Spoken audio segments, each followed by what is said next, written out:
It was an ordinary Saturday morning at the supermarket. Sunlight streamed through the large windows, and people pushed their shopping carts through the aisles. In aisle 7, by the pet products, a young family stood in front of the bird food shelf. "This looks good," said Michael, holding up a large bag of sunflower seeds. "And it's cheap, only €3 for a kilo." His wife Sarah looked skeptically at the package. "Is that really all a parrot needs? Just sunflower seeds?" "Sure," Michael answered confidently. "Parrots eat seeds. Everyone knows that. And look, there's even a parrot pictured on the package." They had adopted a young Goffin's cockatoo named Luna 2 weeks ago. A beautiful, playful bird with white feathers and curious eyes. The saleswoman at the pet store had told them that parrots eat seeds, so Michael thought he was doing the right thing. But at that moment, something unexpected happened. Right next to the shelf, as if appearing from nowhere, Wild sat on a shopping cart. His white feathers gleamed in the supermarket light. "Excuse me," said Wild in his deep, wise voice, "but before you buy that, we should talk." Michael nearly dropped the package in shock. You're a talking parrot." "Cockatoo, to be precise," Wild corrected politely. "And yes, I talk. And I need to tell you urgently that what you're holding in your hand will slowly kill your bird." Sarah turned pale. "What?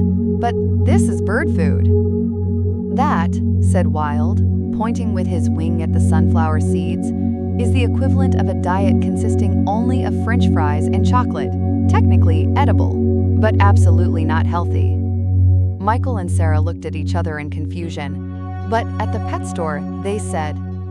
"The pet store," Wild interrupted gently, "wants to sell things. Sunflower seeds are cheap, have a long shelf life, and birds love them. Of course they recommend them. But that doesn't mean it's right." Wild flew onto Michael's shopping cart and made himself comfortable. "Sit down. This is going to take a while. I need to teach you quite a bit about parrot nutrition." The couple looked around. Some other customers were staring, but Wild simply ignored them. "So let me start with a basic question. What do you think cockatoos eat in the wild?" Michael shrugged. "Seeds? Nuts?" "Partially correct," Wild nodded. "But that's only a small part of the story. In our natural habitats in Indonesia and Australia, we eat an incredibly diverse diet. Let me show you what a typical day looks like for a wild cockatoo." Wild closed his eyes as if remembering. "In the morning, I fly with my flock to a fig tree. We eat fresh figs. Then we fly to a palm tree and eat palm fruits. At midday, we find various berries. In the afternoon, we crack some nuts. In between, we eat flowers, leaves, sometimes even bark, and occasionally we find insect larvae." "Insect larvae?" Sarah shuddered slightly. "Protein," Wild explained.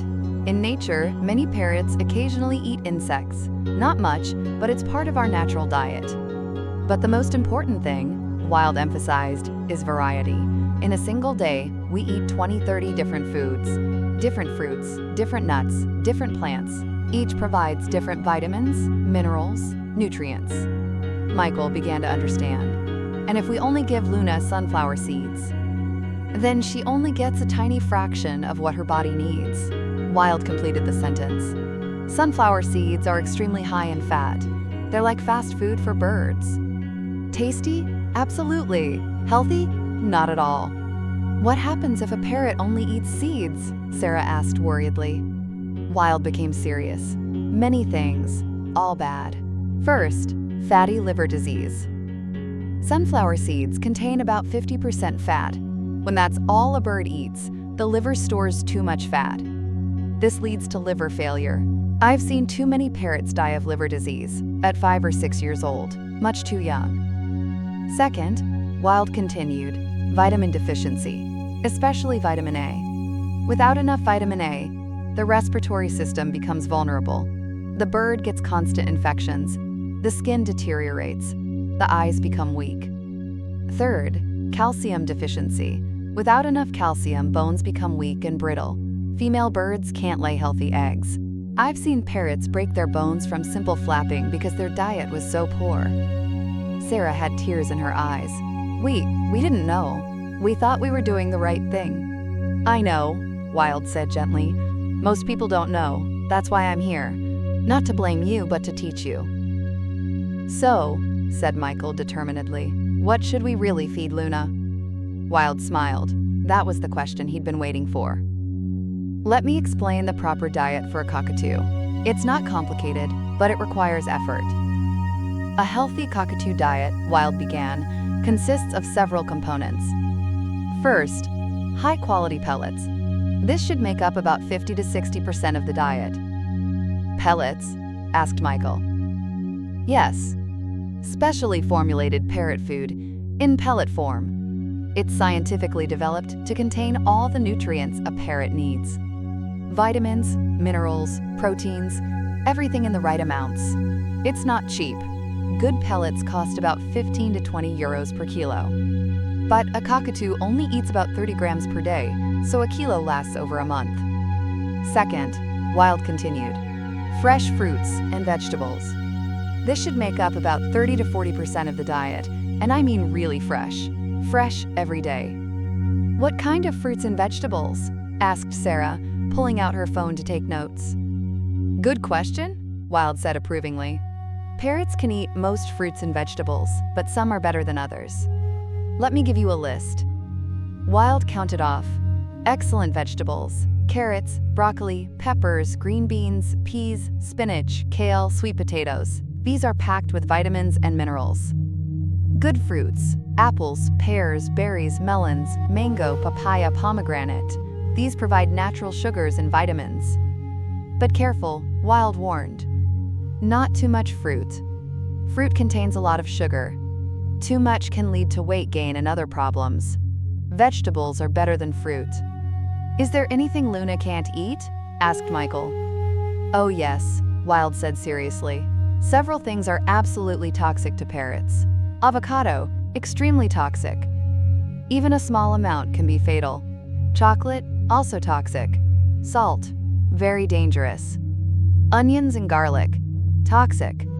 Alcohol, obviously. Caffeine, dangerous. Sarah was writing eagerly. And what about nuts? You said cockatoos eat nuts in the wild. Correct, Wild confirmed. Nuts are good, but in moderation.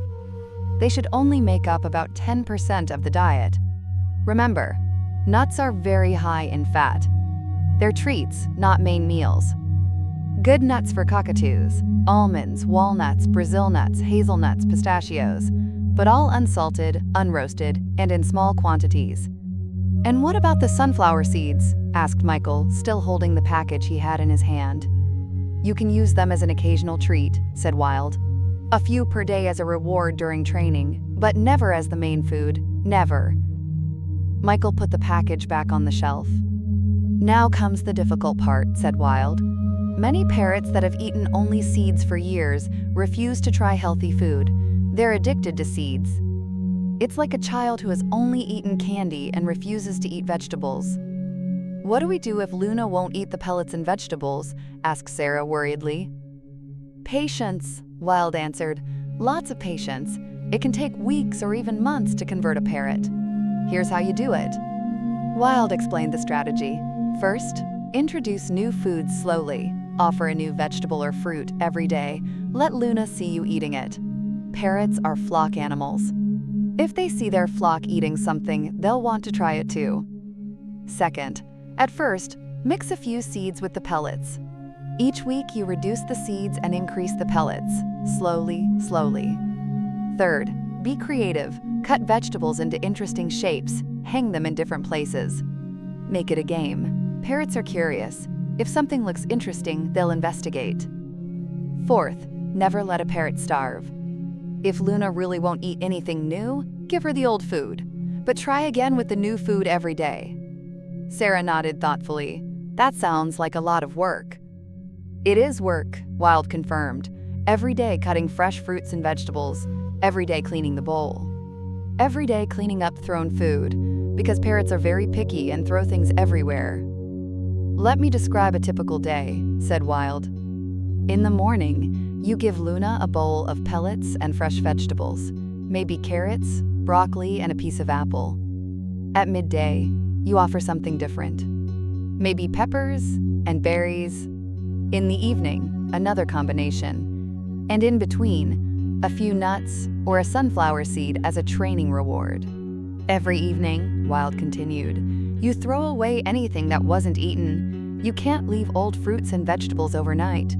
They spoil and can make the bird sick. Every morning, you start fresh. Michael calculated in his head. That sounds expensive. It's more expensive than seeds, Wild admitted. Per month, you'll spend about 50 to 80 euros on food. Pellets, fresh fruits and vegetables, occasional nuts. It adds up. But, Wild emphasized, imagine how much a vet visit costs when Luna gets sick from poor nutrition, hundreds of euros. Or worse, imagine Luna dying at 10 years old because her liver failed. That's the alternative. Sarah had made a decision. We'll do it. Tell us exactly what we need to buy. Wild beamed. Good, very good. Then let's go through the supermarket together. They walked through the aisles together, and Wild pointed at various products. Carrots, take the organic carrots if possible, fewer pesticides. Broccoli, fresh, not frozen. Peppers, all colors are good. Apples, organic is better. Berries, these blueberries here are perfect. In the end, Michael and Sarah had a shopping cart full of fresh fruits and vegetables. And the pellets? Asked Michael. You can't get those here, said Wild. You need to go to a specialized pet store or order online. I recommend Harrison's Pellets or TOPs. These are the best brands. Avoid cheap pellets with artificial colors and additives. At the checkout, Sarah became nervous. The bill was higher than expected, but she thought of Luna and paid. In the parking lot, before Wild disappeared, he gave them one last piece of advice. One more thing, water. Fresh, clean water is just as important as good food. Change Luna's water at least twice daily. Parrots often throw food into the water, so it gets dirty quickly. And a tip, Wild added. Cooked eggs, unsweetened yogurt, a small piece of cooked chicken. These are occasionally good protein sources. Not every day, but maybe once a week. One more important thing, Wild said seriously. Parrots also need sunlight. Natural sunlight helps them produce vitamin D, which is important for calcium absorption. If Luna doesn't get at least a few hours of real sunlight per week, you'll need a special bird UV lamp. Michael noted everything on his phone. This is so much to learn. Yes, Wild agreed. Parrot keeping is complex. That's why so many birds end up in rescue centers. People underestimate what's necessary. But you, Wild said with a warm smile, you're willing to learn, you're willing to adapt. That makes you good bird parents. Suddenly, there was a young squeak, and Skippy appeared on Wild's shoulder. Hey, did you tell them about Wild Moments? Wild laughed. Ah, Skippy. Perfect timing, as always. Skippy turned to Michael and Sarah. At Wild Moments, you can learn even more about parrot nutrition. We offer workshops. Wild nodded. That's right. If you're ever unsure or want to learn more, come visit us. We'll show you how to prepare vegetables in interesting ways, how to make foraging games, everything. Michael shook his head in awe. Talking parrots, giving nutrition courses in the supermarket. This is the strangest Saturday I've ever had. But also the most educational, Sarah added. Wild spread his wings. Remember, good nutrition is the foundation for a long, healthy life. Luna can live 60, 70 years, but only if you do it right. And it's not just about lifespan, Wild said thoughtfully. It's about quality of life. A parrot with good nutrition has shiny feathers, clear eyes, lots of energy. They're happy. A parrot with poor nutrition is lethargic, sick, depressed. You want Luna to have a happy life, right?